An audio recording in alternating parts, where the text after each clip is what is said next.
9ನೇ ಬಾರಿಗೆ ಒಂದು ಐತಿಹಾಸಿಕ ಬಜೆಟ್ ಅನ್ನು ಮಂಡನೆ ಮಾಡಿದ್ದಾರೆ. ಅವರು ಪ್ರಾರಂಭದಲ್ಲಿ ಗುರು ರವಿದಾಸ್ ಜಯಂತಿ ಹಿನ್ನೆಲೆ ಅವರ ಹೆಸರು ಹೇಳಿ ಬಜೆಟ್ ಅನ್ನು ನಿರ್ಮಲಾ ಸೀತಾರಾಮನ್ ಆರಂಭಿಸಿದ್ದಾರೆ. ದೇಶದ ಸರ್ವಾಂಗೀಣ ಹಾಗೂ ಅಭಿವೃದ್ಧಿ ಒಳಗೊಂಡ ಬಜೆಟ್ ಇದಾಗಿದೆ. ಸಬ್ಕಾ ಸಾಥ್ ಸಬ್ಕಾ ವಿಕಾಸ್ ಸಬ್ಕಾ ಪ್ರಯಾಸ್ ಒಳಗೊಂಡಂತೆ ಬಜೆಟ್ ಎಲ್ಲರಿಗೂ ಬಹಳ ಹತ್ತಿರವಾಗಿದೆ.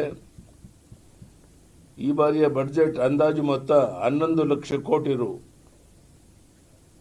ಈ ಬಜೆಟ್ ನೋಡಿದರೆ ಭಾರತದ ಸಾರ್ವಭೌಮತ್ವದ ಏಕತೆಯನ್ನು ಎತ್ತಿ ಹಿಡಿಯುವಲ್ಲಿ ಸಫಲ ಆಗಿದೆ. ದೇಶದ ಪುರಾತನ ಸ್ಥಳಗಳನ್ನು ಅಭಿವೃದ್ಧಿಗೊಳಿಸಲು ಈ ಬಜೆಟ್ ಹೆಚ್ಚು ಮಹತ್ವ ಕೊಡಲಾಗಿದೆ. ಕರ್ನಾಟಕ ರೈಲ್ವೆ ಸ್ಟೇಷನ್ ಕಾರಿಡಾರ್ ಘೋಷಣೆ ಮಾಡಲಾಗಿದೆ.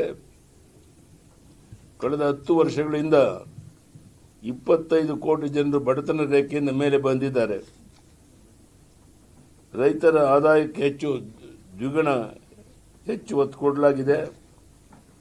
500 ಜಲಾಶಯಗಳು ಮತ್ತು ಅಮೃತ ಸರೋವರಗಳ ಸಮಗ್ರ ಅಭಿವೃದ್ಧಿಯ ಮೂಲಕ ಮೀನುಗಾರಿಕೆ ಕ್ಷೇತ್ರವನ್ನು ಬಲಪಡಿಸುವಂತಹದ್ದು, ಪಶುಸಂಗೋಪನೆ ಕ್ಷೇತ್ರದಲ್ಲಿ ಉದ್ಯಮಶೀಲತೆಯ ಅಭಿವೃದ್ಧಿ ಮೂಲಕ ಉದ್ಯೋಗಾವಕಾಶ ಒದಗಿಸುವಂತಹದ್ದು,